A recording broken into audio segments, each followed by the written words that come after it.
agencies. And we also will be utilizing the chat box for public comment today. And with that, I will turn it over to, Wait, he's not. in 1 second, we'll turn it over to Chairman Johnson.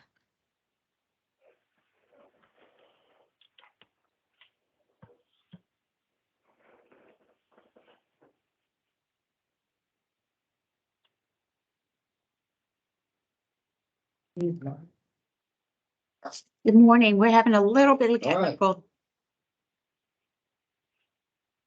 Very good.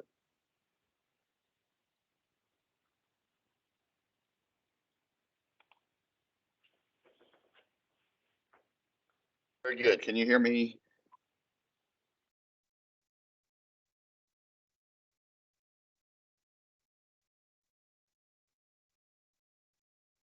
We're good.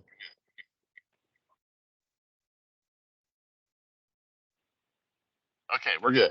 Okay, thank you very much. Good morning, everyone, and thank you all for being in attendance today, and for the great work that we've accomplished over the last several months, the last 6 months. I'm amazed at what we've accomplished since July 1st, and that's because of you and so many others who have engaged to make sure that we address our mission of literacy in the state of Georgia.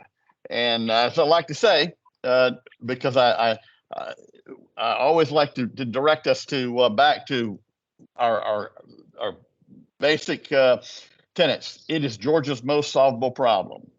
And as I've often said, I don't know if it's the most important thing that Georgia will engage in the next decade, but I know that it's as important as anything that will happen in the next decade because of the future of children and adults and the future of our state. So I want to thank you all for being here, and I want to before we get started, I just want to remind everyone why we are here, that Senate Bill 211 requires that we produce an annual report.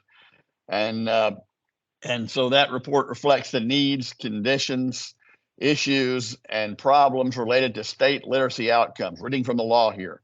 Make recommendations for legislation and appropriations to support improving such outcomes, and provide by November 30th of each year a report of such review and recommendations to the Office of the Governor, the Office of Planning and Budget, and the Speaker of the House of Representatives and the President of the Senate. So that's what we're here today to accomplish, and I know we will. We're ready to get to work. You've received a copy of the minutes from the last meeting as well as today's agenda. And I'll just ask, does anyone have any changes? And Jeannie Siver, I'll note that you had a change that about your that you requested regarding public comment, and we will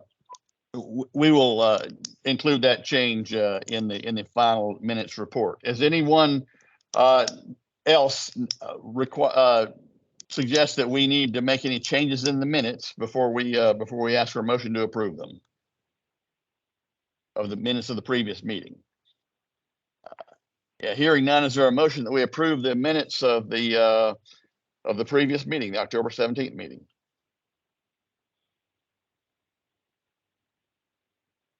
Is there? I'll make a motion. But no longer I see that hand. I'll take that as a motion. Is there another? Andy? Who made the second? I'll second. Second, Kelly.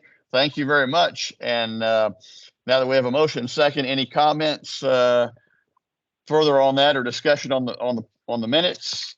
I hear none. So all in favor say aye. And if there's no objection, we'll take the minutes as approved.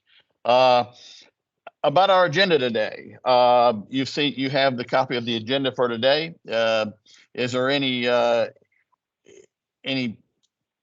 comments or suggestions before we move on to that? First of all, let me have a motion to approve the agenda today. Is there a motion? Somebody speak or? So moved. All right, got my volume up. I can do a little bit better now. All right. I second. It's moved and seconded that we approve the today's agenda. Any discussion? I hear none. So we'll take that as unanimous consent to approve the agenda for today. Okay, thank you very much. I'll turn the meeting over to Miranda. We'll talk about our goals and objectives for the meeting and where we're headed for today. Well, good morning, everybody. It's great to see you all. I just wanted to talk through the structure of the meeting, and we will go from there. So first, we're going to do a high-level overview of the report and talk about its structure. Here, recommendations from the working group. We're going to be hearing 5 different sets of recommendations, the 4 working groups, and then the full council recommendations. We'll have a discussion on each recommendation after each working group presents, and we'll talk about the full working group recommendations at the end of the meeting. And we hopefully we will vote the recommendations out today. And as we continue to work on this report, we hope to get feedback on the overall report from you all by Friday, and we welcome edits, grammar, and other clarifications needed.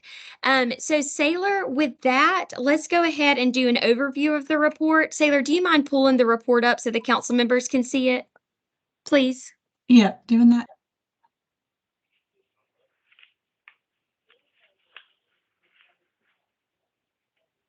Perfect. All right, and we're just going to scroll through and talk about the structure.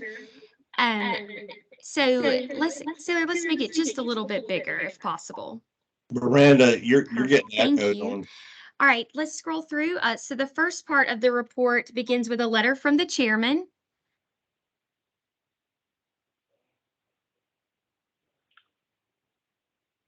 Very well We can written. keep scrolling, Sailor. We'll go through this a little bit quickly. And then the next part is the table of contents.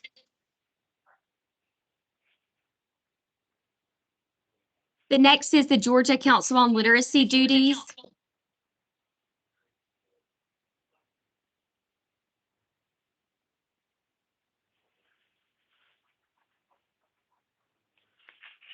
The next is the Georgia Council on Literacy members. All right, hold on one second. We've got some technology issues. We're going to handle those really quickly.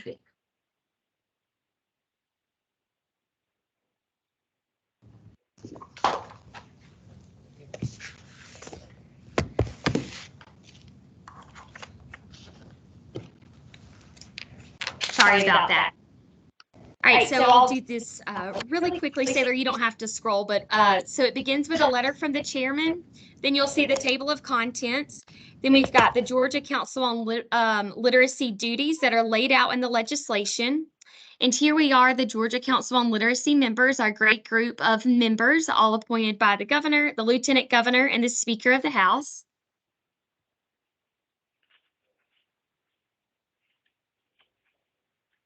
Are y'all still getting an echo? No, okay, perfect.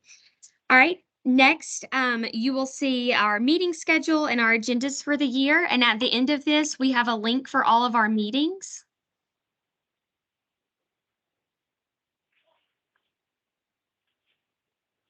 Next, we have a section on literacy data.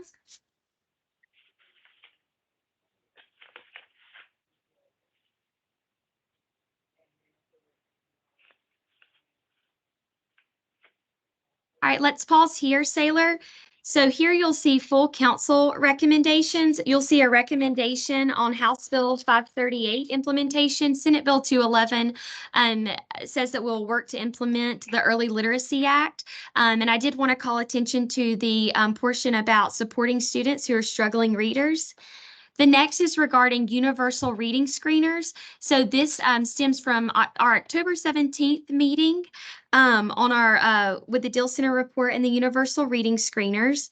And then at the bottom of the page, there are other important council actions. We wanted to highlight the memorandum of agreement with the Georgia Foundation for Public Education. GOSA entered into this MOA with the foundation to have a restricted fund dedicated to supporting the council through the Peach Education Tax Credit. And we will come back to these at the end of the meeting for approval from the full council here. All right, let's keep scrolling in the report. Next are our working group recommendations for 2024. We start with our Birth to 5, their goals and recommendations, and we'll hear from Commissioner Jacobs in a moment on these. Next is our kindergarten through 3rd grade recommendations. We'll hear from Amy Denty, Director of Literacy from DOE here. Next is our teacher training and professional development recommendations and our community engagement recommendations. I will be presenting on behalf of the agencies here. All right, let's keep scrolling. Next, you'll see our list of working group members and who all participated on the working groups.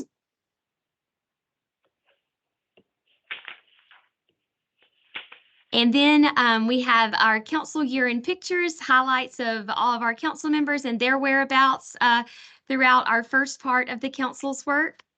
And then on the last page, you'll see council member videos from Senator Billy Hickman and council member Malcolm Mitchell. And with that, Mr. Chairman, I will turn it over to you to highlight our working group reports with DECAL starting. Very good. Thank you, Miranda.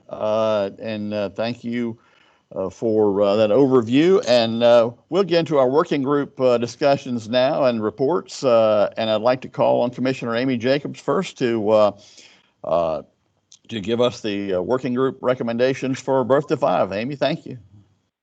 Well, thank you very much, Chairman Johnson, and good morning to everyone. So I am going to present the goals and recommendations from the Birth to 5 work group.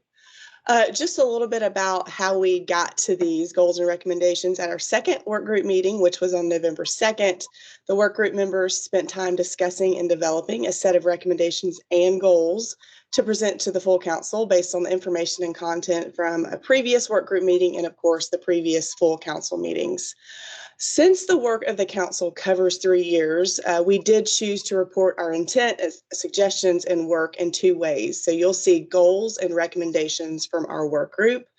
The goals will guide our work over the next few years, and the recommendations are more concrete, actionable items to be completed in the short term to support language and literacy for young children and, of course, the work of the full council. Just a little bit about how we went through this process with our work group. A lot of it was virtual. The DECAL team took those discussions and the feedback. We drafted the goals and the recommendations. We shared those back with our work group members, and we received feedback from them. So the goals and the recommendations that I present to you today had the consensus of the work group members. So I will start with the goals as I present these to you. And again, the goals will serve as a framework to support the future work of the work group. I anticipate that the work group will continue to refine and tune up these goals and then begin to develop strategies to support implementation of the goals over the next few years. You'll see that the goals are broad and overarching and long-term and lay out what we hope to achieve, again, providing a framework. And it keeps us focused for future meetings and the topics and the content and the information that we will cover over the next few years. So to start with the work group goals, we have 5. Number one is to increase access to high quality childcare.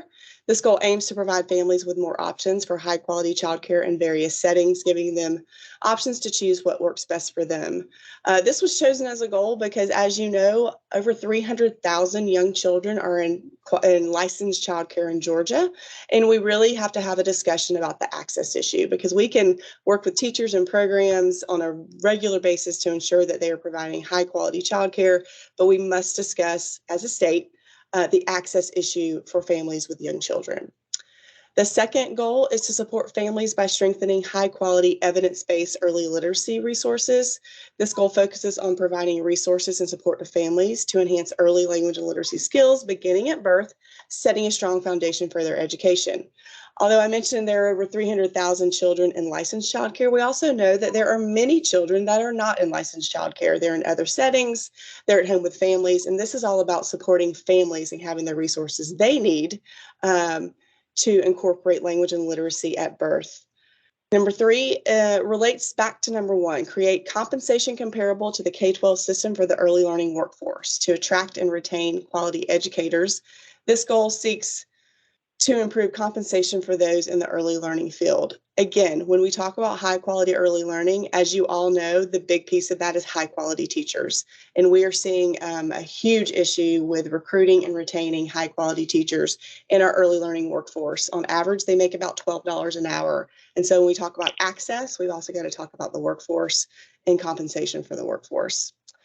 Number four, increase evidence-based professional learning opportunities specific to literacy. This, again, is about supporting the early learning teachers and workforce.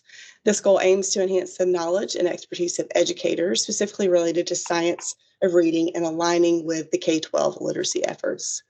And then our fifth and final goal is to ensure culturally and linguistically appropriate language and literacy environments and instructional experiences.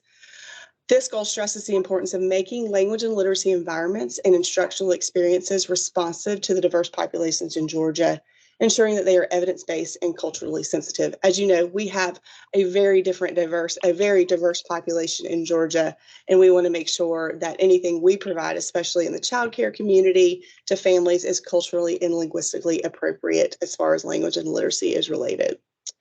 So I will move on to our recommendations. And again, our recommendations are more concrete and actionable, more specific, and shorter term in implementation. We have 5 recommendations. One is to revise Georgia's workforce knowledge and competencies for early childhood educators. WKCs is how we refer to them. And this would align the WKCs with the current research on the science of reading and early education quality, supporting the implementation of the Georgia Early Literacy Act, HB 538, which just to remind you, DECAL was part of that legislation, and we are required to begin requiring additional training on language and literacy for childcare teachers.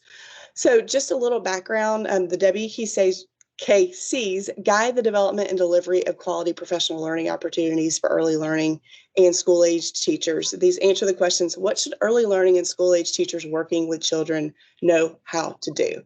So obviously that's very important that our teachers have the right competencies to lead that effort. Number 2 is review and update the Georgia Early Learning and Development Standards. Ensure the GELDs reflect current evidence-based research, including research related to the science of reading, and are in alignment with updates to the K-12 Georgia Standards of Excellence. GELDs provide guidance on what children from birth to age 5 should know and be able to do. We were actually one of the first states to have aligned standards with K-12 starting at birth. So it's important as K through 12 makes updates to their Georgia Standards of Excellence that we then follow and make sure that our standards are aligned with those. Number 3, explore family engagement models for supporting language and literacy development for birth to 5. Again, we know that many families are interested in this. Many families are not in connection with the child care programs that we support. And so we want to make sure we're able to support all families.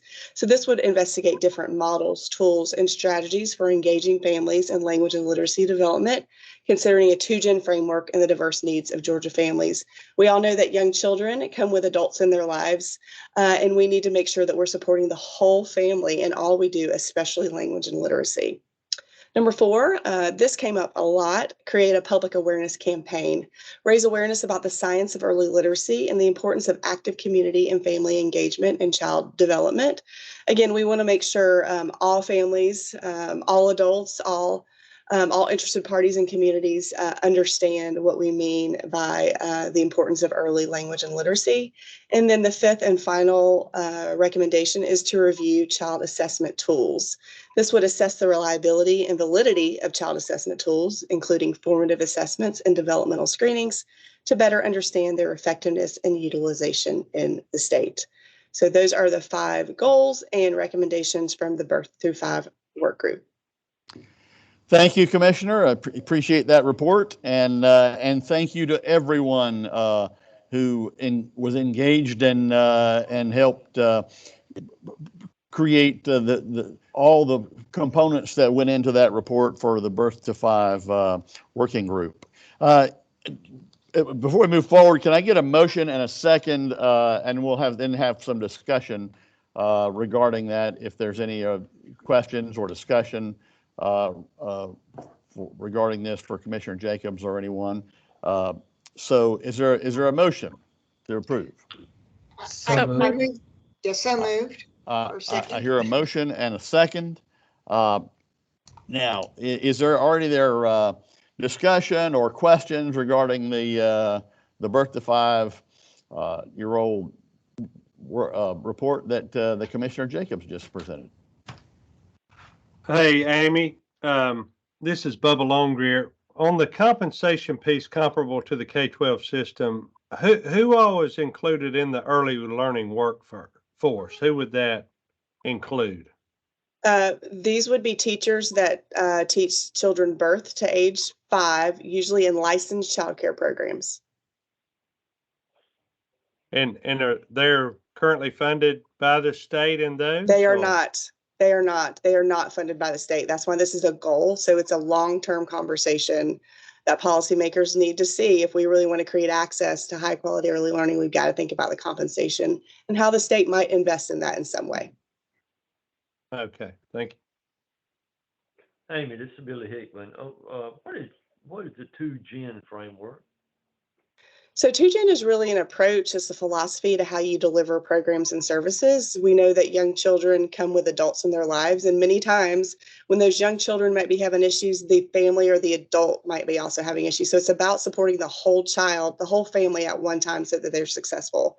The goal of a 2-gen approach is to make sure that we improve family well-being and improve economic mobility for families. So for instance, they no longer need our public assistance. We want to make sure we give them the resources they need, whatever it is they need in their life, whether it's access to higher education or food or transportation, that we're able to provide them with those services so they can then be successful and no longer need the services of state. Great, thank you. Very good. Any other questions for Commissioner Jacobs? Well, hearing none, then we'll act on this report. And is there a motion to? We got a motion and a second. If you agree to approve this report, say aye. Aye. Aye. Is there? Aye. Aye. And no, if you don't. I hear no votes in the negative, so yeah, I'll consider this report unanimously approved, and thank you, Commissioner Jacobs, for your presentation and your work. All right, can we move on now to Ms. Amy Denty, who will give us our report on the K through 3, kindergarten to 3rd grade. Good morning, everybody. It's great to see such a full virtual room here. My screen is showing 87 people, and it's great to see that so many stakeholders are engaged in this work and interested in what we're doing for the students of Georgia. So thank you all for being here. The K through 3rd grade working group has met twice. Our first meeting was really organizational in nature, and we looked at some broad pieces of data of where our state currently is, and we talked about a continuous improvement model and a continuous improvement mindset. During our second meeting, we focused on some more targeted projects, and you're going to see evidence of those in this report. Many of you will remember that Mrs. Dale Burns visited our second full council meeting and spoke very eloquently about ways to support our very youngest children. And she talked about our current retention policies. And she charged the full council with exploring some of those policies. And so during our second meeting of the K-3 working group, Mrs. Burns came and spoke to us again, and we also asked all of our practitioner members to talk about their experiences and to talk about some research regarding retention. And we have developed a recommendation to explore and analyze kindergarten and first grade retention. And so this focuses on our earliest learners and allows us to hopefully target those children who may need some additional time before moving on, and hopefully be able to close those gaps well before a child is at the end of third grade. And so you can see those bullets. I'm not going to read them to you word for word, but our first bullet is about doing some more research and looking at innovative programs that already exist that provide additional time for K-2 students. We had several practitioners talk about programs in their schools that allow a blended K-1 program. We also heard about a school system here in Georgia that uses a K.5 or a 1.5 approach to provide the targeted instruction people need. And so we want to do some more research and exploration around that. We also want to look at the current retention data by grade level. We saw little bits of that in our meeting, but we know we need to do a deeper dive there. We want to research school entry cutoff dates.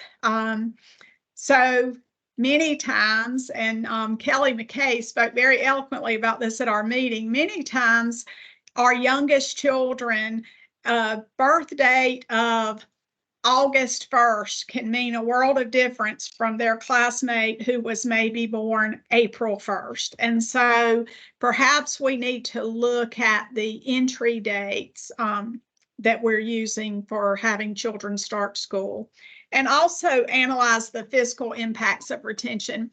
There's a lot of data out there on other impacts of retention, but analyzing the fiscal impacts of retention is also worth a deep dive. So those were our recommendations regarding retention.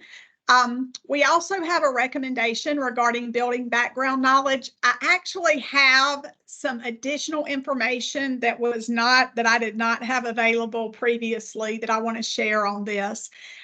Stephanie Westhaver did a great job of sharing with our group the impact of student background knowledge on their reading comprehension ability. And there's a wide base of research out there regarding background knowledge for students. And we know that it's our job in K-12 to provide students with robust experiences. You know, the thing is, children come to us with all levels of different background knowledge, and we can't just choose the ones that come with a wealth of background knowledge. Sometimes it's going to be our job in K-12 to provide those experiences to build that background knowledge. Well, I won't get into the deep research, but this is a favorite topic of mine. We developed a recommendation that said to consider updates to the ELA Georgia Milestones Assessment that align to science and social studies content standards to help mitigate the lack of background knowledge for some students. And so the thinking behind this is we're teaching a lot of things during the school day. And so, for example, if those passages on the third grade and above ELA test were aligned in topic to some of the things that children are learning in science and social studies, it helps to level that playing field of background knowledge for all of our students. And many states have done this. I had an opportunity yesterday, though, to be in a meeting with the assessment folks here at DOE, and I asked some questions about this. And actually, most of the passages on the ELA Milestones Assessment are aligned in topic to things that are taught in science and social studies in those grade levels. And so I think we probably need to have a little more discussion on this recommendation, but I just learned that yesterday. And so I wanted to be fully transparent about all of that for our K through 3rd team members and the entire council. We've had a little subcommittee on, I guess it would be a subcommittee on our subcommittee who have been exploring hearing and vision. I love the idea that we're really taking a whole child approach, and in addition to that, 2-generational approach. And if children can't hear and see well, it impacts their ability to become literate. And so we have 5 recommendations regarding hearing and vision. I'm not going to read these word for word because you have these in front of you. But the first one is about creating an awareness of current hearing and vision data, and creating an awareness around what board rules and regulations exist and how important this topic is. The second recommendation is to really look at the diagnostic exam structure and conducting a needs assessment to determine where we have bright spots, but also where we have those deserts in our state where maybe there aren't very many opportunities for those really important follow-up diagnostic exams for hearing and vision. The third recommendation is regarding enhancing our state's efforts to identify and monitor students with hearing and vision issues. And we call this through the Form 3300. And so we school folks are very familiar with that Form 3300, but how that Form 3300 is helping or hurting right now, and how we could leverage use of that form throughout a student's career. The next one is to continue to research and analyze and identify the need for possibly higher frequency screenings during a student's educational career. And finally, to look at what surrounding states are doing and what their Medicaid practices are around hearing and vision screening. We appreciate the work of the smaller committee. Ellen Wiley has done a great job of leading that work, and we certainly appreciate her hard work in that arena. Our final recommendation is around literacy coaching, and this is a recommendation to implement a tiered literacy coach model. We all know what the research says about providing professional learning without providing some sort of follow-up coaching. Deep implementation drops significantly when you don't follow up with coaching.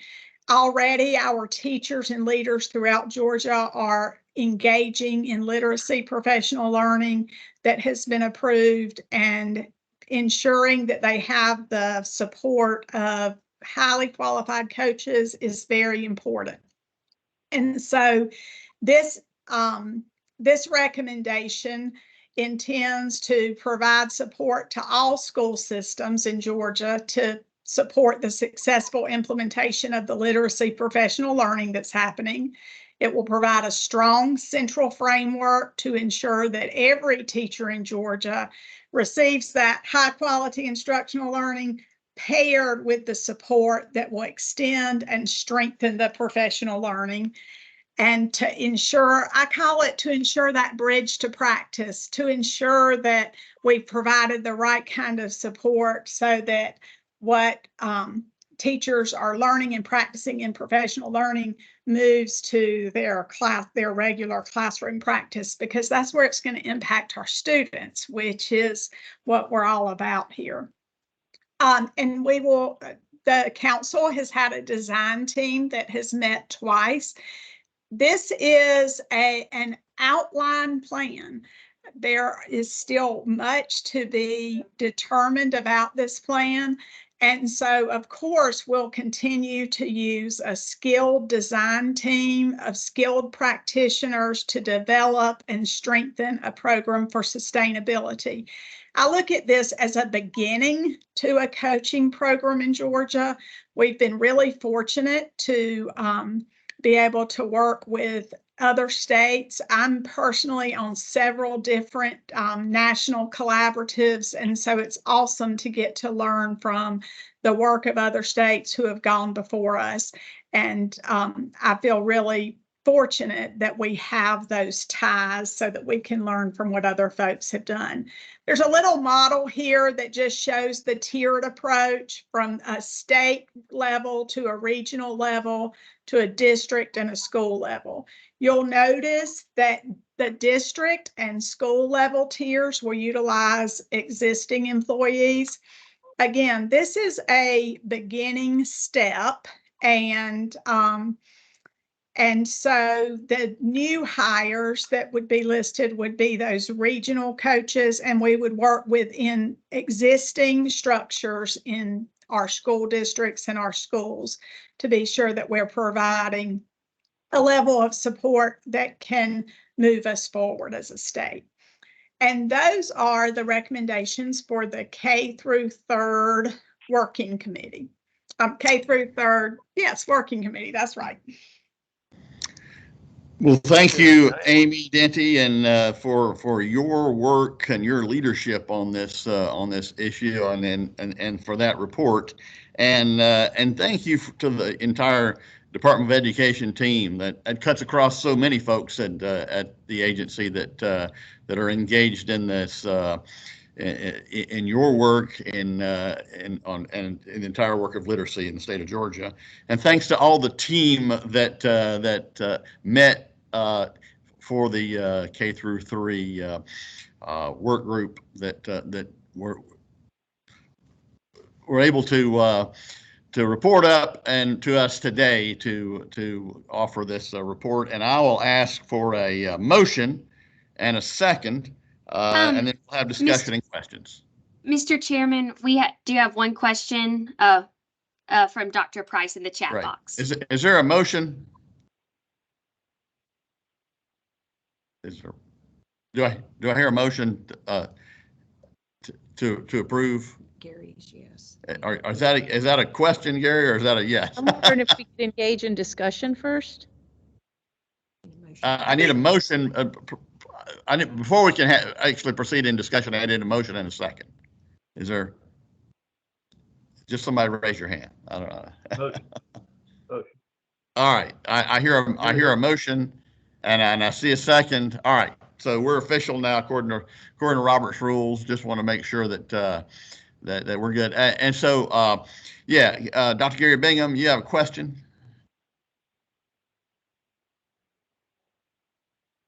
Got to unmute him. There, I can hear you now.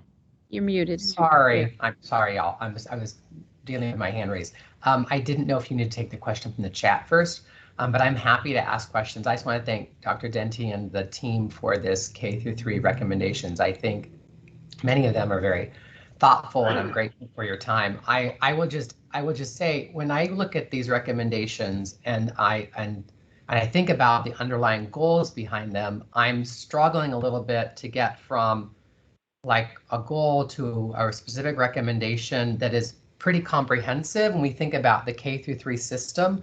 Like, I really think retention, it's important to look at retention, but I think without a similar look at curriculum that is happening in the K through 3 space around curriculum and instruction, like, and where districts are being particularly successful at promoting student outcomes, I think that looking at a retention policy makes sense, but it seems like a subcategory of a general understanding about what LEAs are doing that are particularly supporting students, and then looking at additional programs within possibly a multi-tiered system of support, or another way of supporting students by retention. So it seems like we're going really heavily into looking at retention, which I think is great from a policy perspective, but I'm concerned we don't have a really strong look at like the dyslexia screener implementation from the dyslexia screener pilot. I'm not sure we have a lot of data around what's working with curriculum for districts, especially I know the L4GA districts and some others are doing reading interventions, and it would be helpful to have a stronger understanding about which of those are being really, which of those are successful at promoting student outcomes and growth. So I just think there's some missing pieces to these recommendations that align to goals that I think we've heard the committee bring up.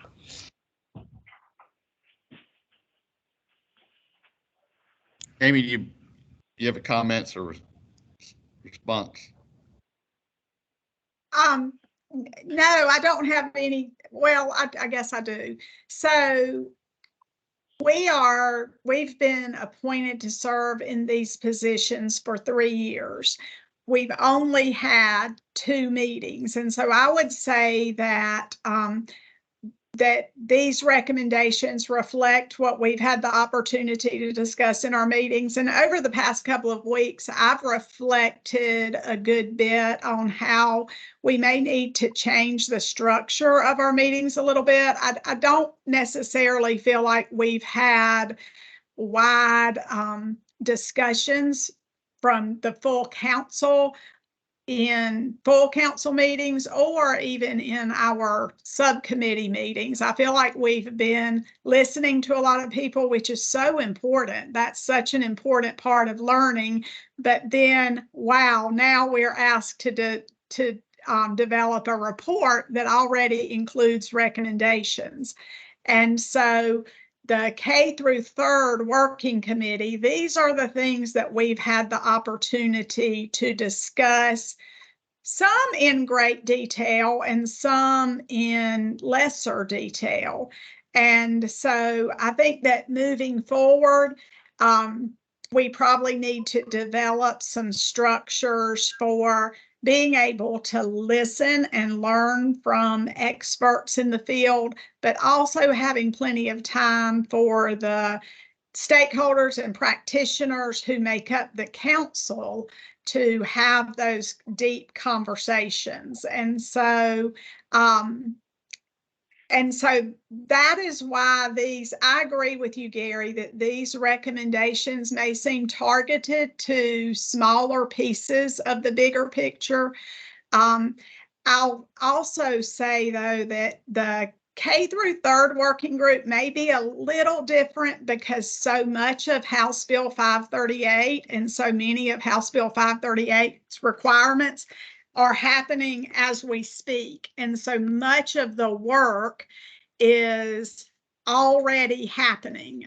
Just before this, I was on a call with 143 curriculum folks in our district who were asking questions and having great collaborative discussions about things like the universal screeners. I think that there's a lot of information that's out there that maybe we need to shed some light on to the full council. But this report is indicative of the things that our working group has had the opportunity to discuss and look in on. We can certainly entertain the idea, or really not entertain the idea. I mean, I'm already thinking closely about the idea of how we might need to change our agendas in the future to address some of those bigger picture things, Gary, that you have brought to light. Thank you. And a great question, Gary, but you're right, absolutely right on track. Amy, we're just getting started. K through 3 is we're kind of the heart of what we do, and to align with House Bill 538. So we're getting started, and so good observations, and I think that as you say, we've got work to do, and we're just getting started. But we will engage in that, especially in the coming year. So Yancey Ford, did I see you had your hand? Yes, sir, Mr. Chairman. Can you hear me? Yes, we can hear you. Yeah, I appreciate that.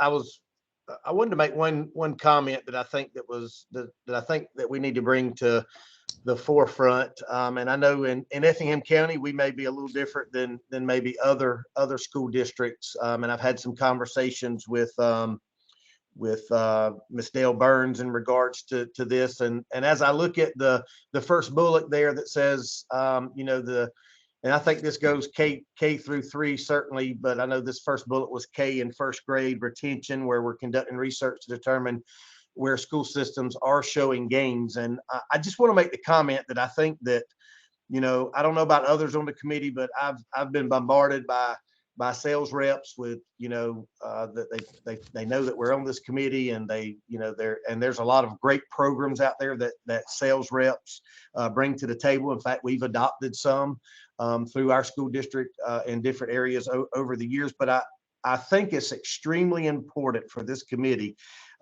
as we start moving forward, that there's nothing more important for the reading of children than putting a good teacher in front of these kids. There's nothing more important than putting a good teacher in front of these kids. So our principals, our assistant principals, our superintendents, they have to hire great teachers. And then they've got to protect that instructional time. I am totally against just putting a program out there, whether it's on the computer or it's a model where you're face to face, and some of it's on the computer. I think that good instruction time that's protected to put that good teacher in front of them is the most important thing that we can do for children in the state of Georgia. And then I think as I know that this committee is charged with looking at what can the state provide school districts in regards to whether it's literacy coaches or funding.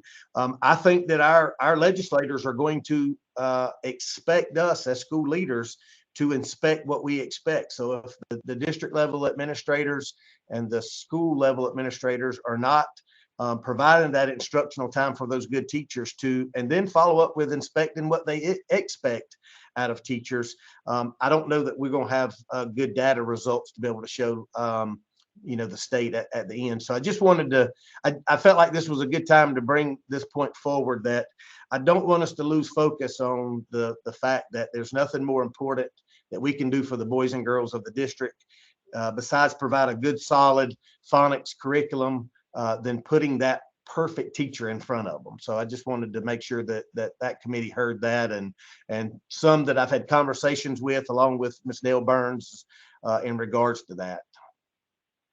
And couldn't agree more there, Yancey. That's going to be the key to success. There's no question about it. Is just as you said, a great and knowledgeable teacher, and is going to make all the difference in implementing even with the best tools. You got to have great teachers. So thank you, Lenny Morgan. I think I saw your hand.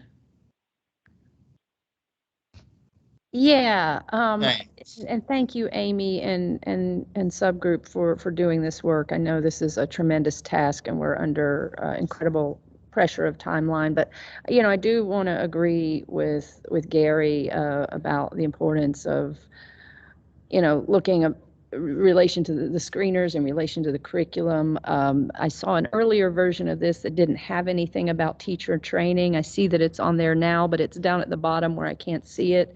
But so it seems, like literacy coaching is one piece. How are we going to get our teachers trained? I'm concerned about having a data system where we can truly show any gains that are made. And I would also recommend that, like the Birth to 5 work group, we have both recommendations and goals in terms of what are the clear next steps of the group. Thank you, Dr. Morgan. Miranda, I think you can probably see the Yes. hands better than I can. So call on who else has raised a hand. We can go Chairman Billy Hickman. It looks like Representative Becky Evans, and then Superintendent Norris Price.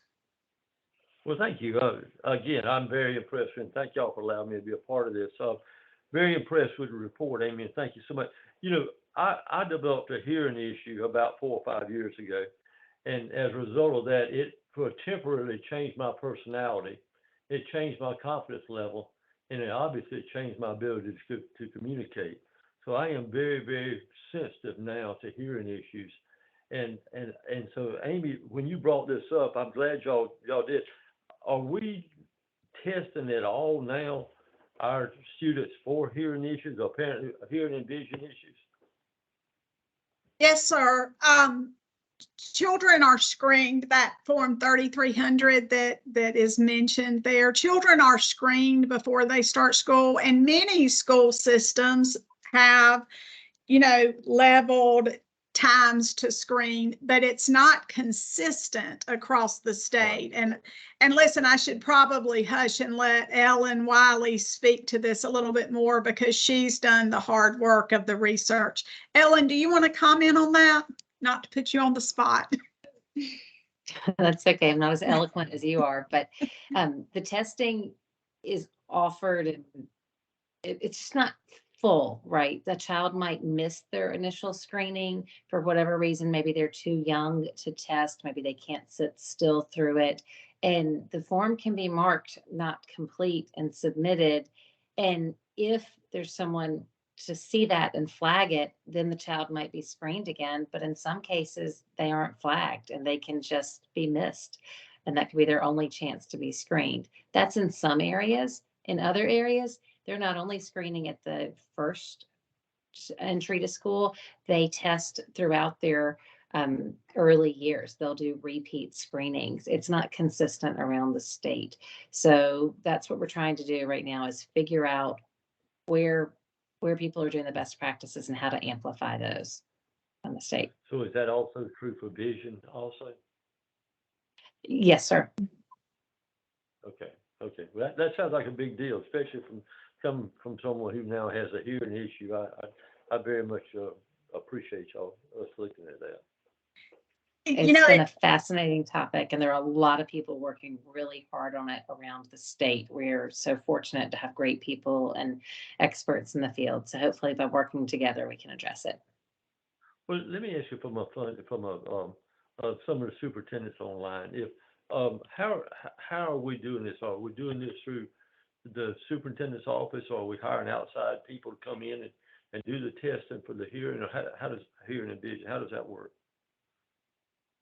All of the above. So I think that that's one of the things that it's just not consistent throughout the state. And so some school systems have registered nurses in all of their school buildings, and a nursing team can, of course, administer these hearing and vision screenings.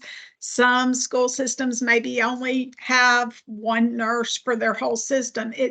There's just a wide range of what is available in individual school districts. And I know from my work with the Office of Rural Education and Innovation that sometimes there are areas of the state where there are kind of deserts in getting that. It's not necessarily hard to get those initial screenings, but the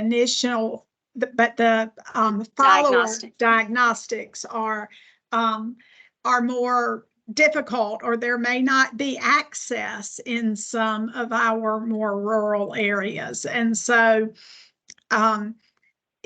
talk about solvable problems. We've got areas of the state that are doing a really good job of this. And so we're not so large a state, though, that we shouldn't be able to extend that opportunity for all children, because we got to pay attention to the whole child. If children aren't healthy, and that includes healthy vision and healthy hearing, then we can't possibly do all we need to do to ensure that they're learning to read and read well.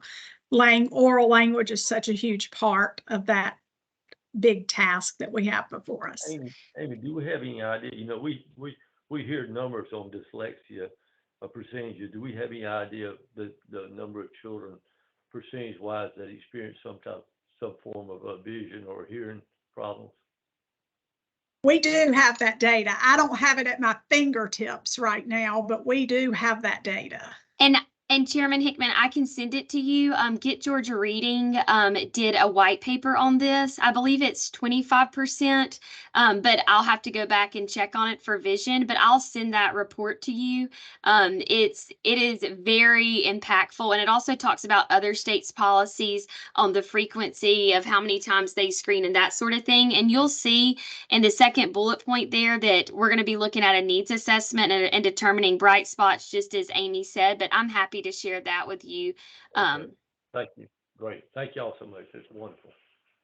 Thank you so much. And as has been said, hugely important issue for children's learning, and to make sure that we move our students ahead in this area. Miranda, who's next? I'm sorry. Gosh. Representative Becky Evans. Thank you.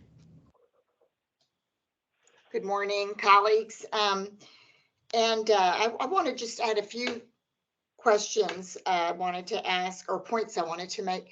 On our recommendation about research on retention, I definitely, I do agree that we need that. I think, I was a part of that conversation when we talked about it, but it makes me think about funding. And I know we haven't made funding recommendations yet, but if we want our universities to be conducting research, that's something I feel like we should consider. And I just want to publicly acknowledge that if we're asking this work to be done, that we might need to provide funding for our universities to do this research. And also, to me, that's maybe more of a goal than a recommendation, because that would be longer term probably. But anyway, that's one point I wanted to make. And then for training teachers, on this literacy coach model, I think I'm supportive of this model. But it is my understanding that a survey has been sent to all school systems to see how are you implementing 538 and what kind of help do you need. I haven't seen the survey, but I was in a conversation with someone talking about that. And so I just want to point out that in order to fully implement 538, that these recommendations do not rule out that future recommendations might include helping funding in areas of the state that need it to get all the teachers on board with this science-based reading. So am I correct in that? I mean, this is a first step, and I know it was a lot to process, to come out just with what kind of goals, what kind of recommendations we want to have. It was a kind of a quick turnaround. So I'm supportive of these, but I just want to clarify that we haven't had those funding conversations yet. I feel like we haven't had the data we need in order to say what we need to do in that area. Is that, do y'all? Yeah. Thank you. Those comments, Representative. Obviously we've got 3 years to work on this, but we those are great. That's great points, and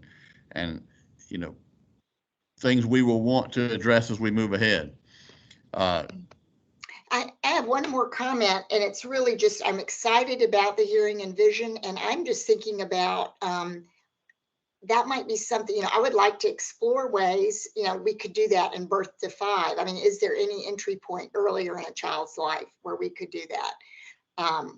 So I don't know, Ms. Wiley, if I know that would be crossing working groups, but that would be something I'd be very interested in. Thank you for that. There are testings for hearing at birth. Some of the vision parts, I think, have to wait until later, and we can explore more of that. Thank you. Thank you. Representative Chairman Johnson. I'm sorry, Amy, go ahead. Yeah. Just one response to Representative Evans.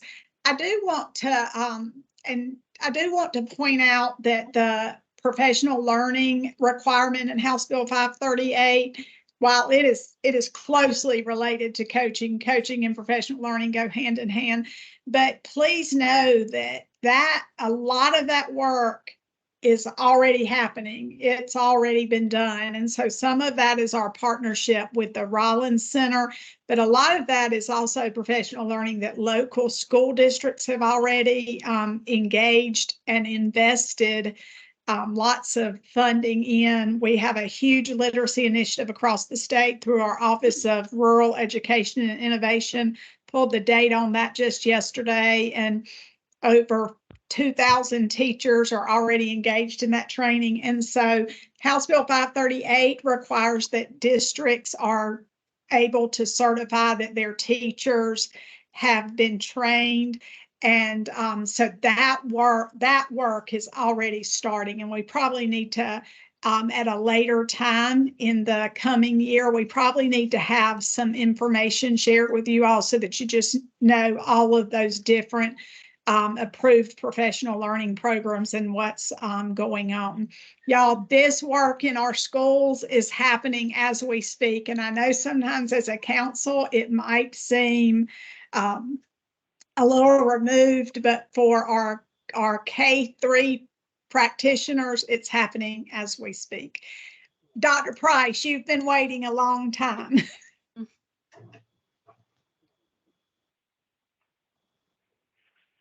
Good morning, everyone. And thank you, Dr. Denting, for this report. I think there's some good recommendations. I do want to say that I do have some concerns about how fast we're moving without really exploring what we mean by some of these recommendations. So for example, with retention, I think we have to look at what was the plan of action for that child that was retained, what was different, and was the teacher highly qualified and highly effective? Because that makes a difference whether that child actually progresses or not. So it's not just simply retaining the child. There's more that we have to dig into to determine the effectiveness of that retention. So I am concerned that we have to dig deeper into that retention question, and that is not really explicit here. And then the other area that I also want us to look at is this coaching model. And it talks about having 13 literacy support coaches, 2 per RESA.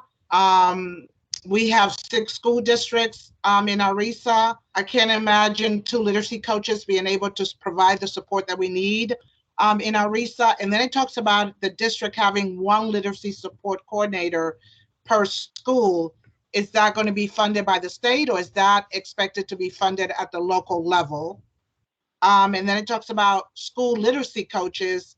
Is that an expectation that we have that at the school level and that we would have to funding? And I know that we haven't talked about funding, but I think that that has to be considered when we're talking about a literacy coach framework that we want to utilize across the state. So was there any discussion in the committee about, is that funding through the state or funding through the local school system?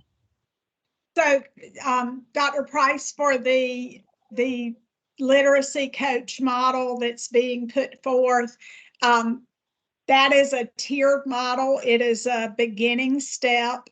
It does not require new employees at the district and school level, but what we do hope is that it will leverage existing employees. And so, for example, those 32 regional literacy coaches who would have a common training program, common roles and responsibilities, common accountability up to the state level, they would work closely with someone that each district had identified as their district literacy support coordinator. And that may be different people in each district. You know, I'm from a rural background, and so I think that a lot of districts would probably appoint their curriculum person who works with elementary. That is really part of a cascading communication piece, so that there is someone at each district that those regional literacy coaches can work with directly. That school tier there, it lists a lot of people, because we know that a lot of schools already have literacy coaches. Some schools have instructional coaches that work with all content areas, not just literacy. But we also know that there are schools that maybe don't have coaches at all. Maybe that maybe they utilize more of a lead teacher, a department head model.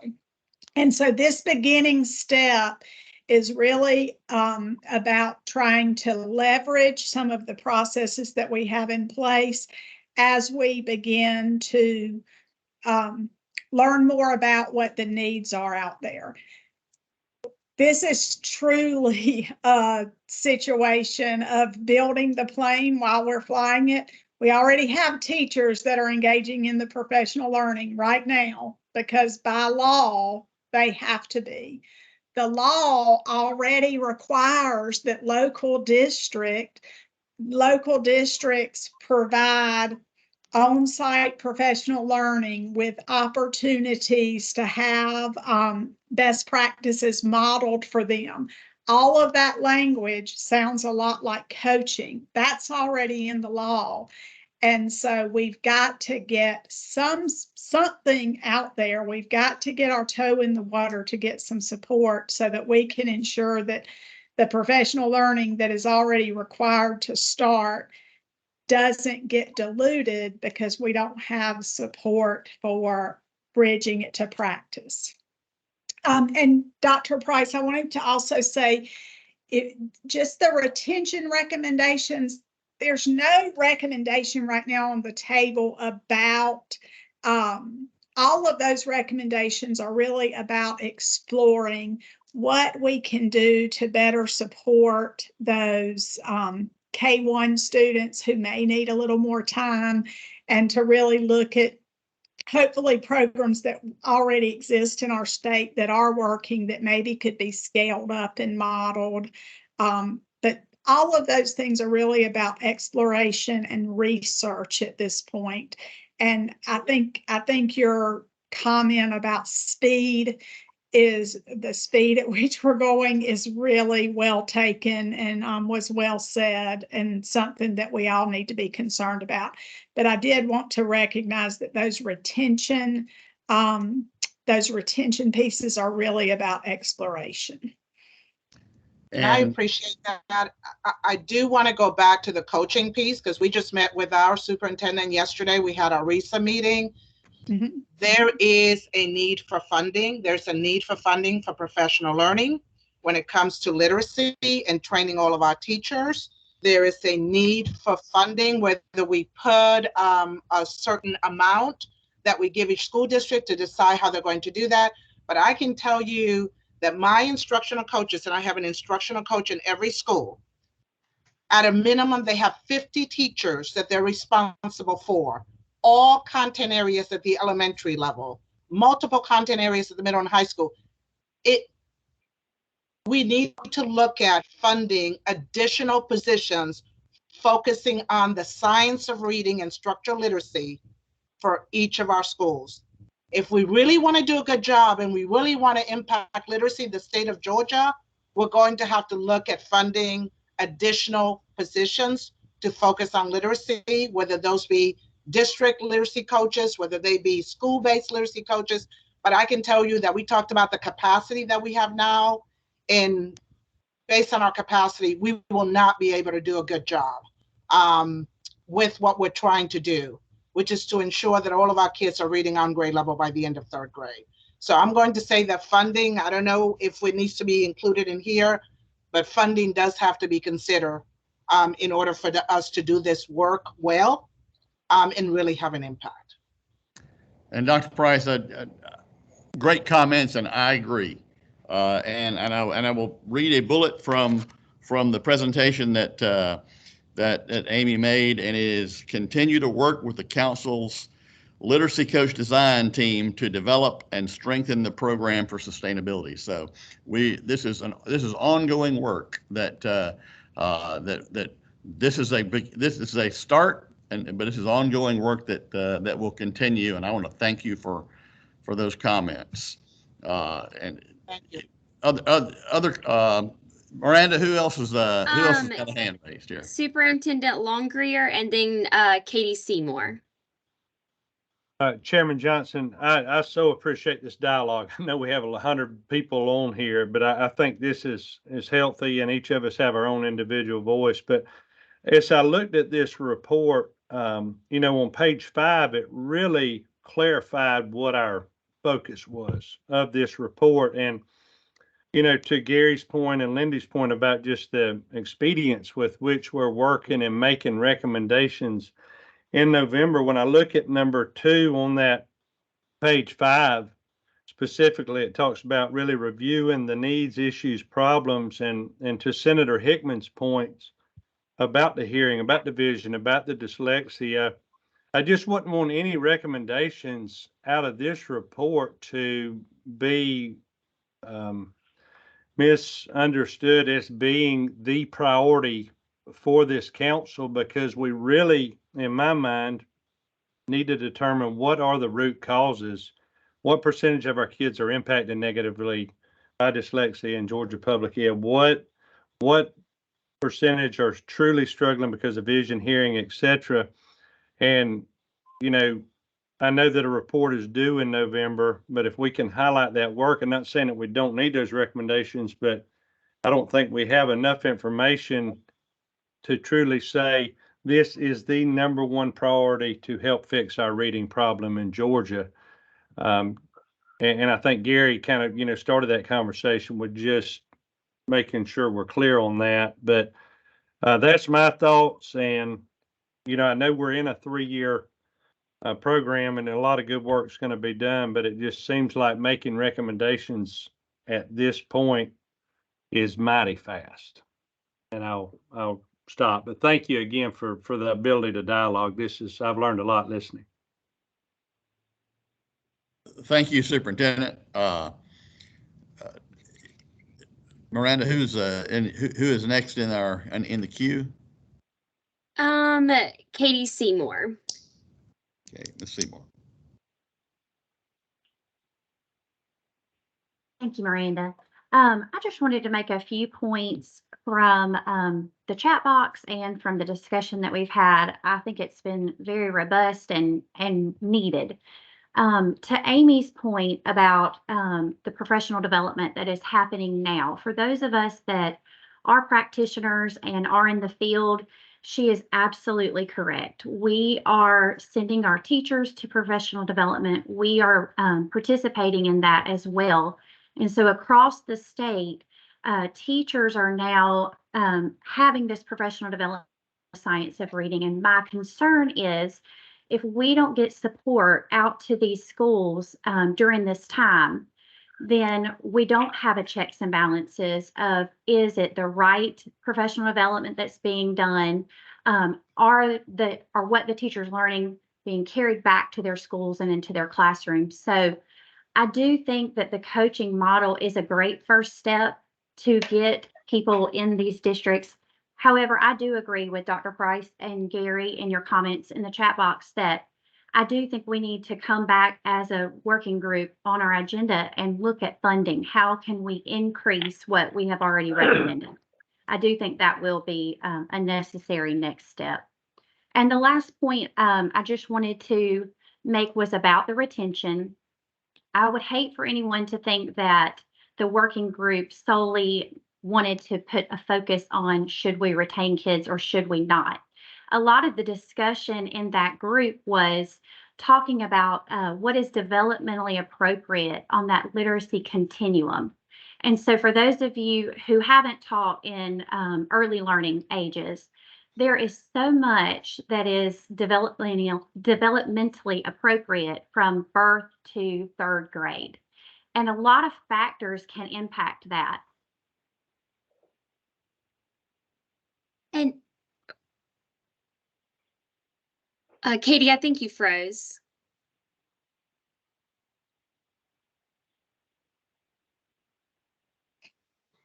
Katie?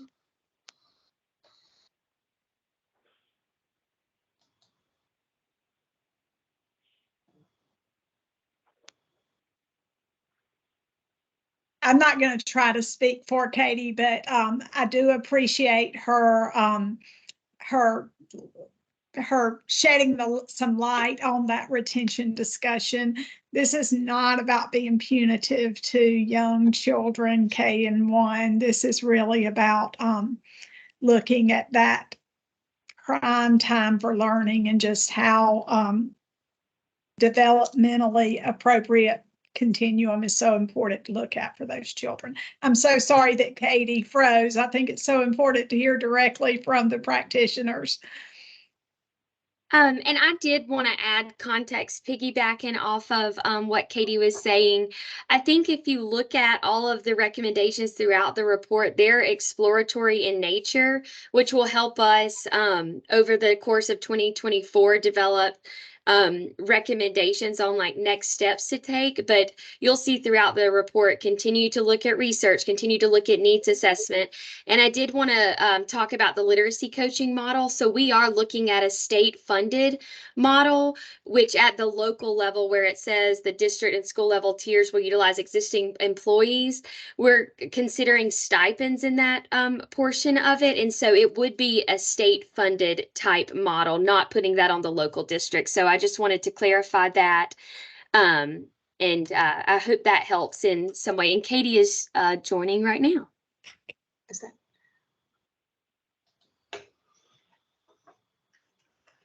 Sorry about that. I'm not sure what happened or where I might have cut off. Miranda, did you want to fill me in on what you guys heard was the last piece, or did you have questions? Yes, and Amy and I both jumped in, but you were talking about the retention and how we're pretty much looking at all aspects of it. That's right. So more so than should a student be retained or should they not, but what do we need to do differently for that student in the upcoming year, and researching models as what has been effective in that area. Great. I know we have two more groups to get reports on. So if we can we maybe move on to our next speaker. We've had two people waiting for a bit. Okay. Let's Chairman, get to them. Probably move on. Yeah, Chairman Tillery had a question. For the sake of time, I'll let it move on, but please know that I hear what Dr. Price says. I think I have a slightly different pitch on it, but in the same vein, I'm concerned about capacity of time. And I'll bring that up later on. Maybe there'll be a more appropriate time.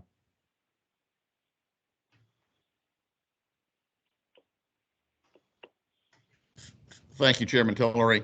There will be, and who else? Miranda is waiting in the queue to speak here.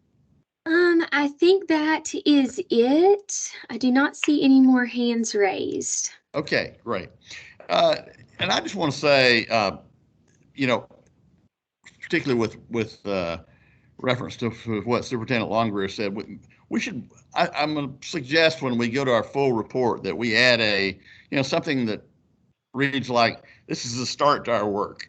Understand that we believe both additional support and appropriations will be needed to effectively address illiteracy and low literacy in Georgia. We want to make the point that that this is the beginning of the discussion and the beginning of our work and our recommendations. So does that make sense?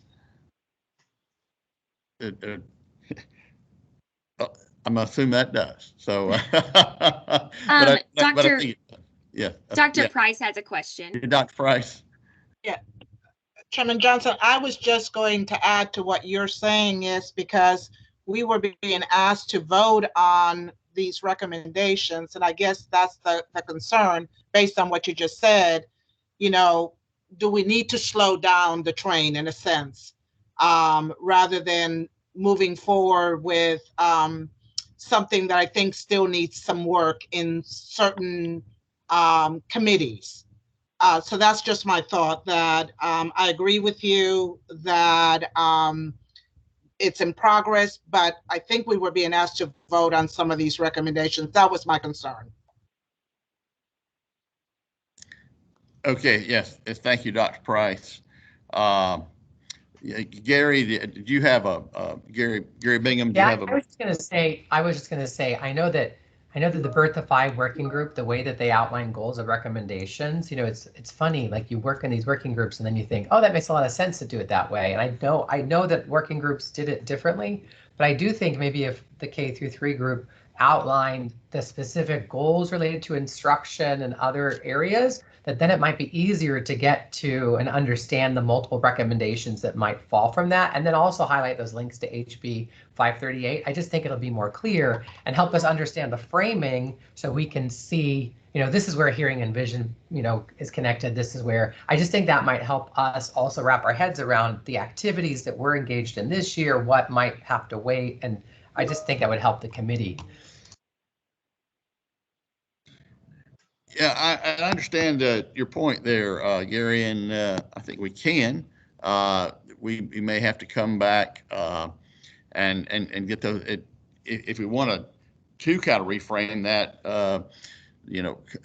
then distribute that that updated information and take a vote by email. I don't know. We'll figure that out, but that's a.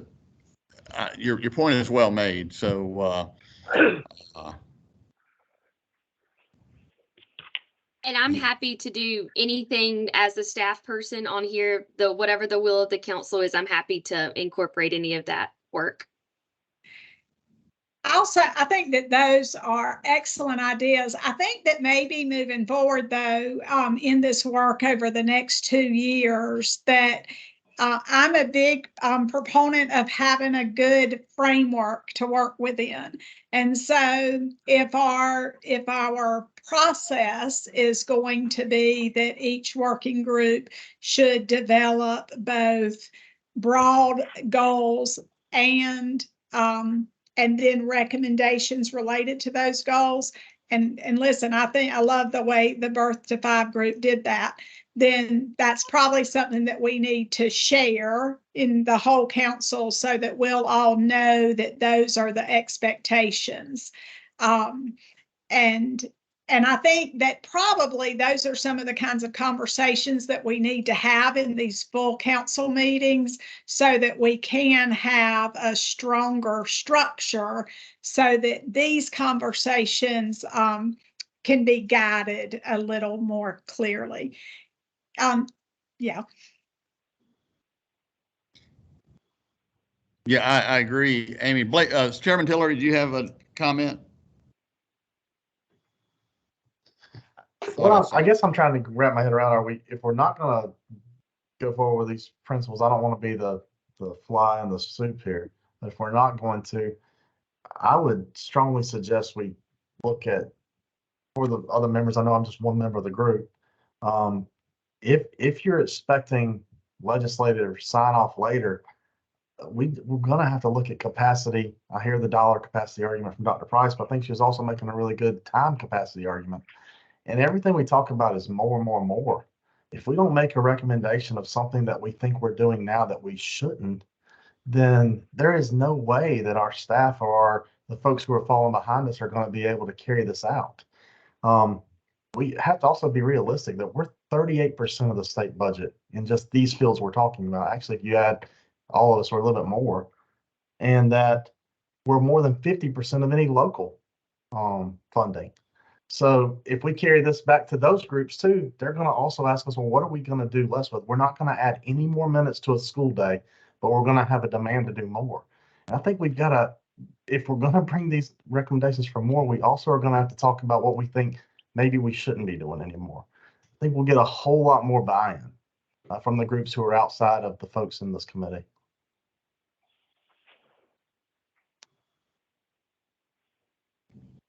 Okay, and great points, Blake, and that we definitely need to take to heart. Are there any other comments right now on this on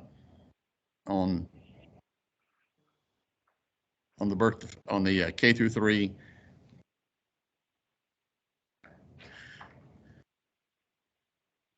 report? Okay, at this time let's put a hold right here, and let's move on to our next two reports before we move further on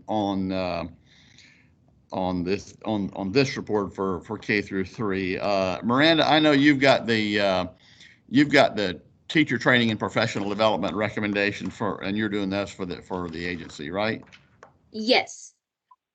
So I've got teacher training and professional development. So the PSC, our teacher certification agency, led the first working group, and then USG led the second working group most recently on November 13th. And these recommendations came out. There are two really big recommendations in terms of the university and non-traditional prep teacher training pieces in 538. That's that our educator prep standards are aligned to the science of reading, which Georgia PSC has already implemented. Schools of education had to submit their action plans in October, and so they're working to implement those. And then July 1st, 2025, the GACE exam will be updated to include the components of the science of reading. And so all of that work is ongoing at the PSC, and our universities are working hard to implement the science of reading. So 4 recommendations came out. The first is recommend that the educator preparation program faculty are sufficiently prepared to train our teachers based in the science of reading research. So ensuring that our professors have that deep, thorough knowledge then to teach new teachers coming into the field. The second is aligning the priorities of PSC and USG to 538, those requirements that I just mentioned. The next is identifying and elevating effective partnerships between higher ed institutions and K-12 systems for supporting the science of reading. We know, and Dr. Price's school has a great teacher pipeline work with their university, but we want to highlight and identify those bright spots around the state and determine how we replicate those throughout our state. And then the last is recommending collaboration with the USG Reading Consortium and the Georgia Council on Literacy to work together to ensure a strong teacher training framework. So bringing those two entities together to make sure we're on the same page. And so I am staff for the council, so I'm happy to field any questions, but also we've got working group members here that were part of the conversation as well, if anybody has any questions. Thank you, Miranda. Is there a motion to accept? Dr. Price has a question. Thank you. I have a question. I need clarification, first of all. The requirement will be that all K-3 teachers be trained in the science of reading and structural literacy, right? So my question is, does that include PE, music, art, dance? Are we talking about those teachers as well? So the bill calls for teacher training in birth to 5, K through 3, and teacher training. I was just speaking to the teacher training piece, but I'll let Amy Denny talk about the K through 3 training piece, teacher training piece. Well, Miranda, the reason why I was asking is that if we're talking about those groups, then something has to happen at the college level with those teacher candidates, if they're included in that. So I just need clarity.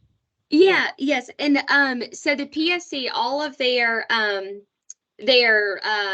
educator prep standards, they have, I forget how they tiered them out, but they tiered them out in, or the university system tiered them out on the schools of ed that have the very like explicit and intense instruction.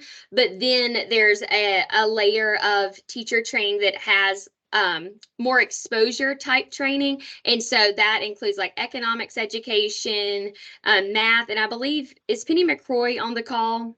She may have more understanding on that, but they are, I can send you the rule, but okay, Penny, do you want to add anything? Sure. And hello, Dr. Price. Thank you for your question. The new standards for educator preparation program providers require that, and this is based on House Bill 538, that all teachers are prepared in the science of reading. And as Miranda was explaining, we've structured our task force, structured the standards differently so that teachers of young children, birth through 5, and then elementary and middle grades reading teachers have more rigorous standards where the program providers have to prepare them to be able to demonstrate the knowledge, skills, dispositions associated with the science of reading. Then all the other teachers, the middle school math, science, the high school, secondary teachers, the health and PE, the art, all the other teachers have to demonstrate awareness of the science of reading. And there are standards for certain groups of programs that differ slightly. For instance, the standards for programs that prepare special ed teachers differ a little bit from the standards that prepare the secondary content teachers. So I believe that the short answer to your question is yes.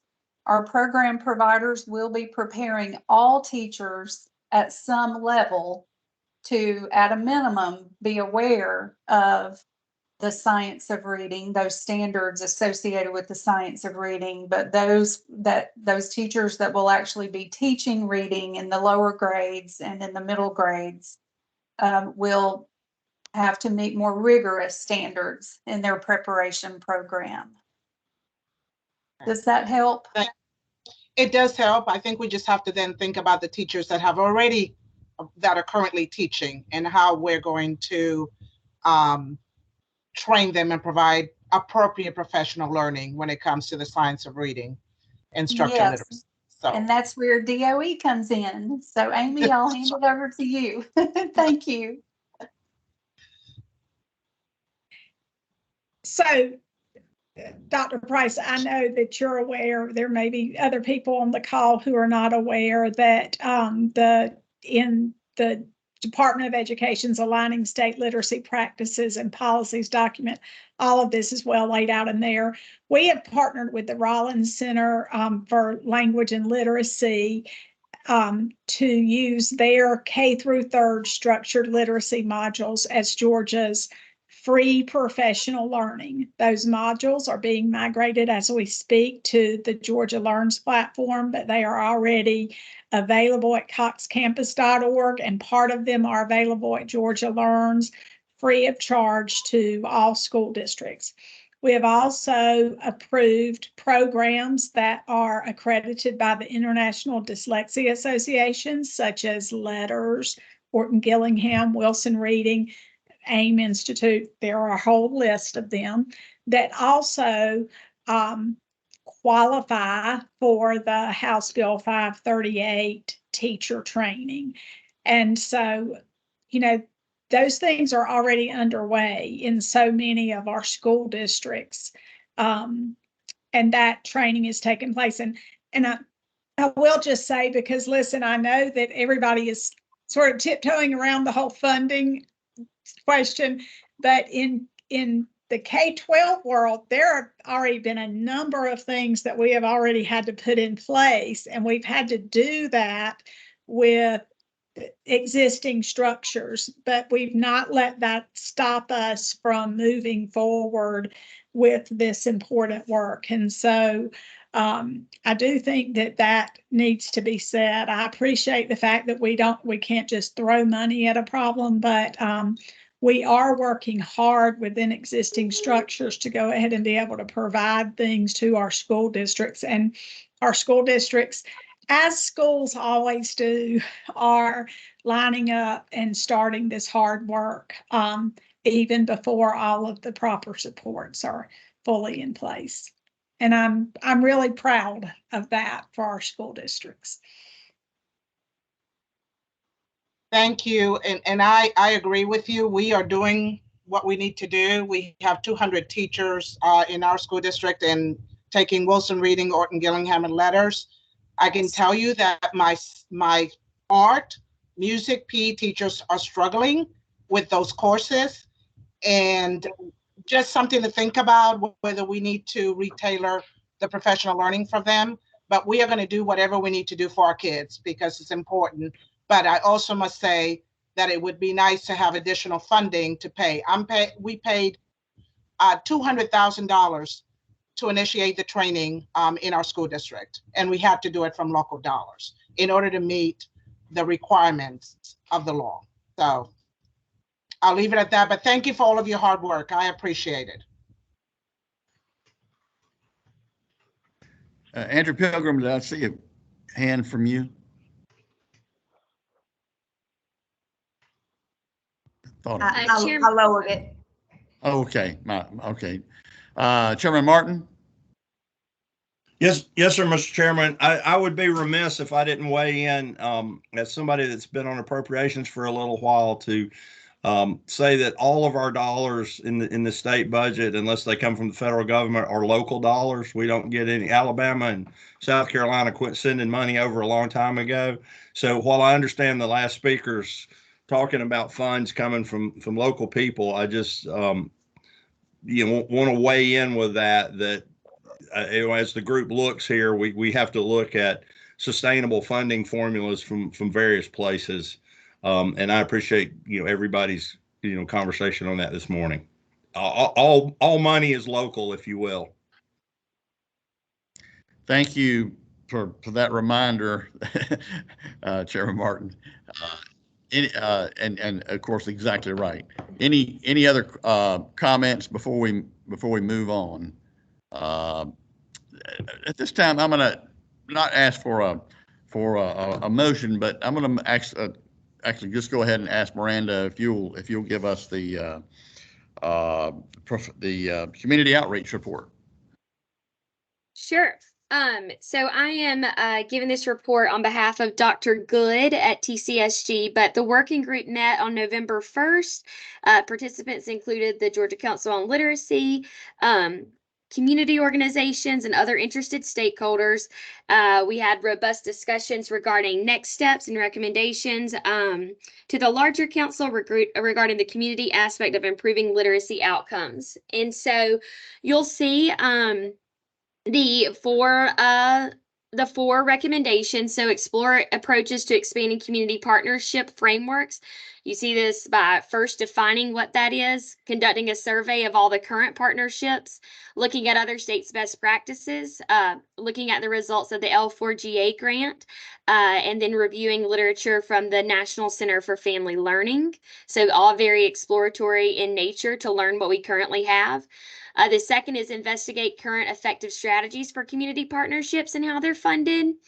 The next is sharing effective strategies around the state and facilitate that peer-to-peer learning with communities so they can help replicate around the state. And then after potential community partnership, after this framework has been explored, we'll determine the need for public-private partnership grants to support this work. And so all very exploratory, but we know that community is very important, but we've got to understand what we currently have and then see where gaps are. Thank you, Miranda. Questions or comments on the community engagement report? Thank you, everyone who participated in that report as well. So I'm hearing you loud and clear on something that we don't want to move too far too fast, and there's more work to do. So I'm going to put in a game changer here and and make a suggestion that that all the working group recommendations go back to their committees, back to their working groups, and come back for a full report in 2024 when I think we're more prepared to make solid recommendations. And then we'll include, and I'll also suggest that we include on our council recommendations that our work has just started, and we will have recommendations in 2024. I think that's on page 14 of the full report. We'll include on page 14 the House Bill 538 implementation, the universal screener work done by the Deal Center, which you all have already acted upon in the last meeting, and and then other council actions, and we'll add recommendations that this is a statement that this is just the beginning of our work. I think that may be the best way to proceed here if I'm listening to you and hearing you correct. And I'll take your comments on that.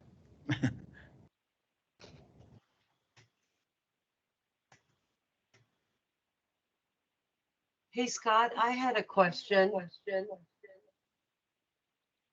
Yes, go ahead, Jeannie.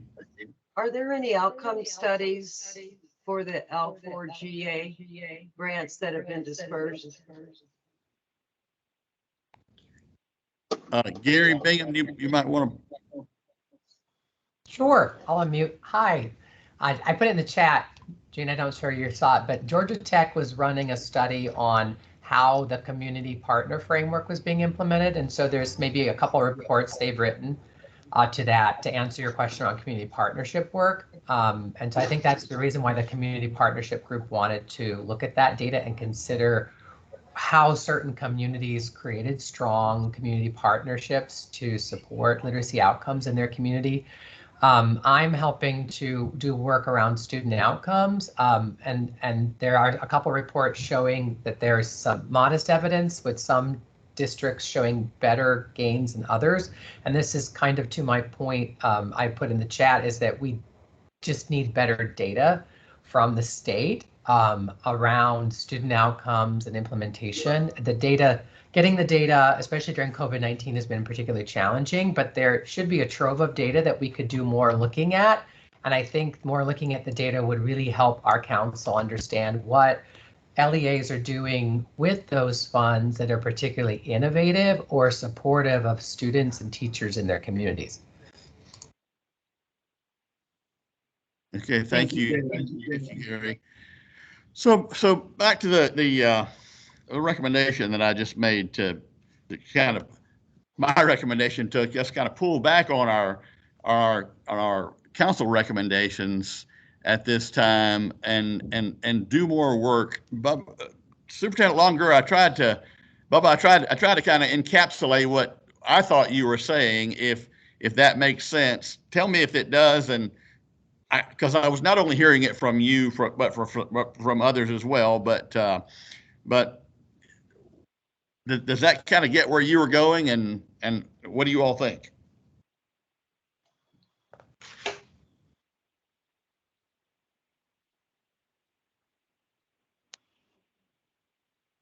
Bo, are you there? I'm sorry. Was I muted? Yeah, you were muted there. I'm sorry about that. Yeah, I definitely think, I mean, the main thing that I was just wanting to communicate is didn't want to imply that, you know, we've come up with some prioritized solutions here because we're still in such the research based. Again, not to say that what work is stalling out in the schools. I'll say this just as a kudos to this council and those who really started this work. I hear more focus and talk around literacy and the focus on literacy in public education in Georgia right now than I have in my 27 years of doing it. And I think that it's stemming from the work of this council and that legislation. So we're getting some positive byproducts. I think as a council, us just making sure we have every piece of data to identify the biggest barriers to literacy, and let's attack those and do whatever it takes to fix them. And again, thank y'all, but just any way to guard against miscommunication or saying that retention or this or that alone is a solution is what we want to do. I couldn't agree more, and thank you for that. And I think that's yes, that's the reason we're here, and we're and thank you. I share your being impressed with the engagement of this group and how you know the seriousness of our task, and for you to say that it's the most engagement on literacy you've seen in probably in a career, then that's that is a huge statement. And I'll turn to the guy who probably had as much to do as anybody to bring us all here together. Senator Hickman, your thoughts on you being the father of Senate Bill 211. Well, I appreciate it. Thank y'all again. It's exciting. I think what we're up against here, people, is that we're all concerned. We're all upset. We're all distressed. We all want instant gratification. But what we got to remember is we didn't get here overnight like this, and it's not going to be corrected overnight. And so I think we got some great comments today, a lot of exciting stuff. I'm just sitting here just trembling with excitement today. But it's going to take a while to get all this worked out, and just let's just be patient, and let's all work together to get it done, because we're all working for all the good of Georgia. Thank you. Agreed, and thank you for those comments, and you helped bring us all here together, and you're helping keep us on track, and we appreciate that. Other comments? I mean, obviously we're changing things here, but I think it may be a change for the better to pull back on some of our recommendations until we better understand and are better prepared to make solid recommendations from our council. Other thoughts? Blake, Senator Tillery, Chairman Tillery, thoughts? I think I said them earlier, but if we're going to revisit some of those things, first of all, thank you, Mr. Chairman, for giving me the opportunity to say this. I would just stress to the groups who are going to be recommending, we're talking about doing more, but I think really a better way to approach it may be prioritizing. Literacy is clearly now the top priority education-wise of the state. So what are we going to move out of those number 1, 2, 3 categories and bump down? And telling the folks who are making the policy, giving them that what you think ought to be taken down. What are you doing now? And it can be as simple as telling us, I'm spending an hour a day dealing with certain behavioral problems that should have been a DFACS issue. Well, now we can go tackle that DFACS issue. I'm spending time teaching this standard that probably isn't applicable in the 2023 world.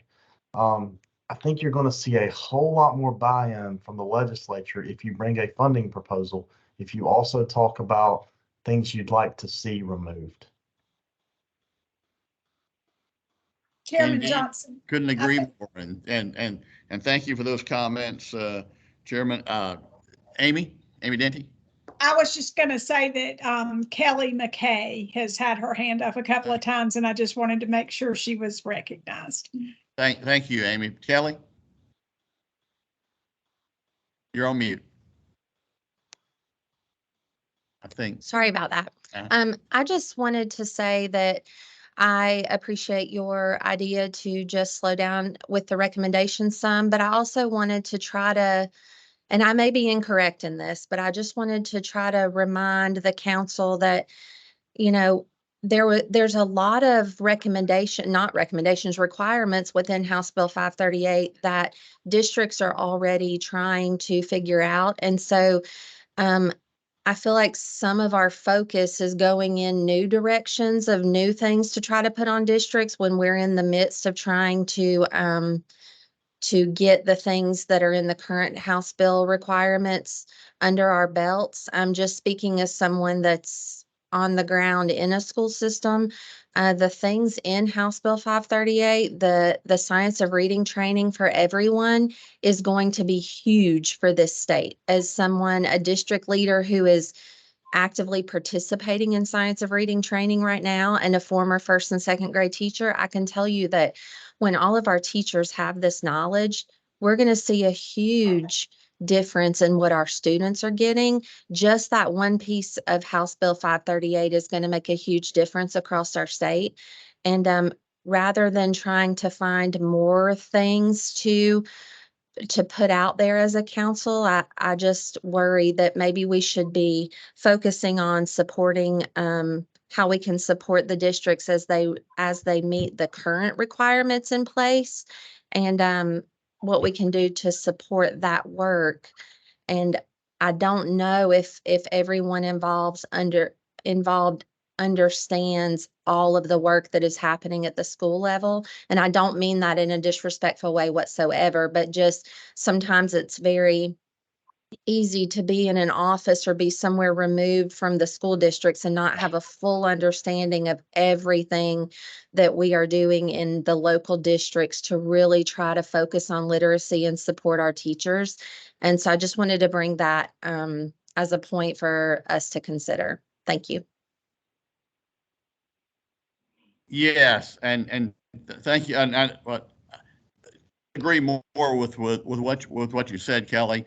I do see a hand from Bubba Longrear. Yes, sir.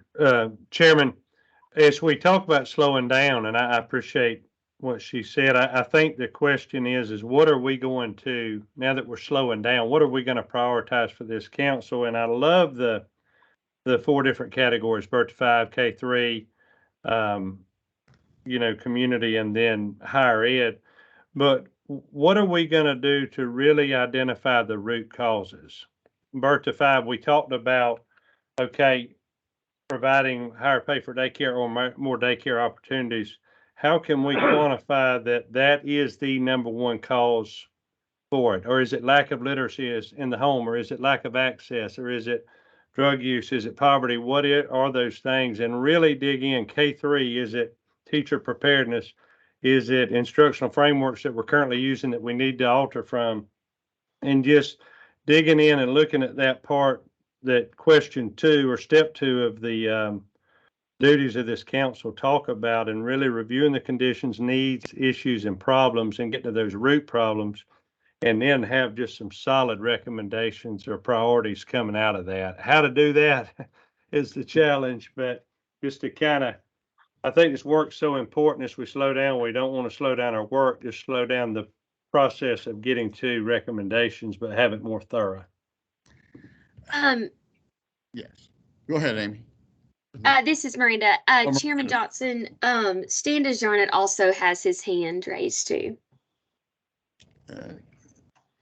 Dr. DeJarnett?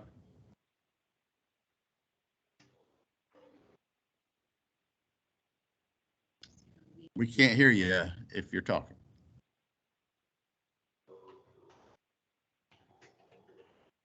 Stan?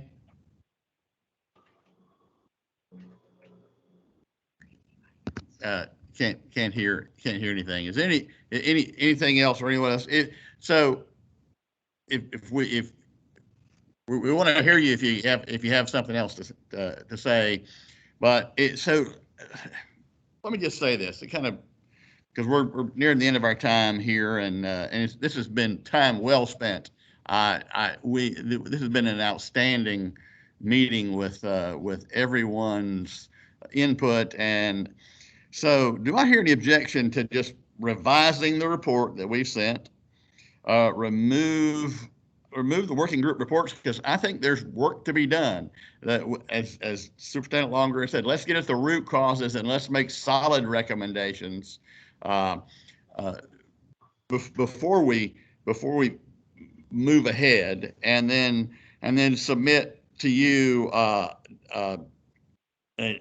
revised document that without the working group reports, but then just submit our documentation which we're required to do by Senate Bill 211. And I think if we do that, I'm asking is there objection to revising the report and sending it to you? We can probably do it today, but we'll do it promptly, and then and I'll ask everyone for your approval by Friday. Is that and that'll be sent to you, of course, electronically via email. Is there objection to that, or do you have questions, or let's talk about it? Chairman, I think that's a great idea. Thank you. All right. Lindy, Dr. Morgan, I see your hand. Yeah, just responding to Commissioner Jacobs' question, whether we could at least show where, include the topics covered in the working groups. I think it would be appropriate to show that, this is an ongoing process. I like that. I like that. You know, we're gonna reflect that there's work happening in the working groups, just with without recommendations at this time. If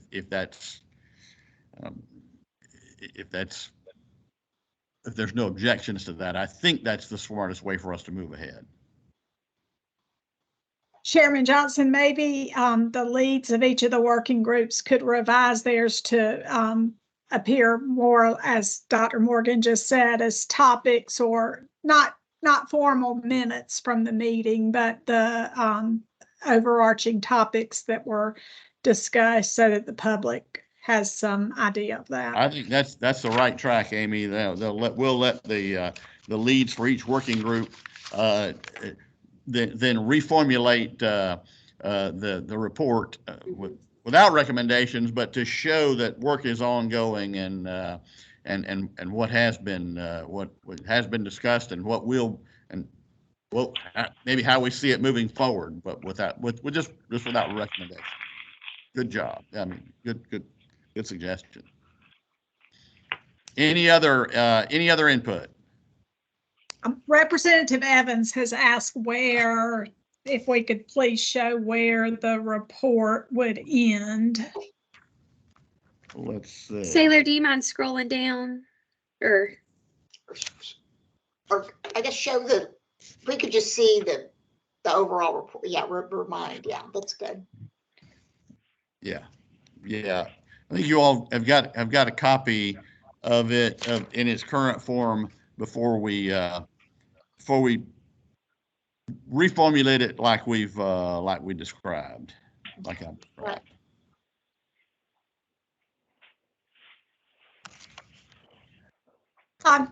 Y'all, Dr. DeJarnett is just having some technical difficulties, but I've just received a text from him, and his recommendation is that in all of this, that we are exploratory right now because we're very early in the process, and that should be reflected in this report.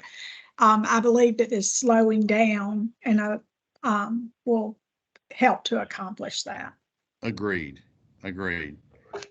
Well, so unless there's any other discussion or anyone has an objection, we will send to you a revised full report of the council for your review and recommendation. We will ask you to review that promptly when you get it, and then you respond by Friday if that is in order.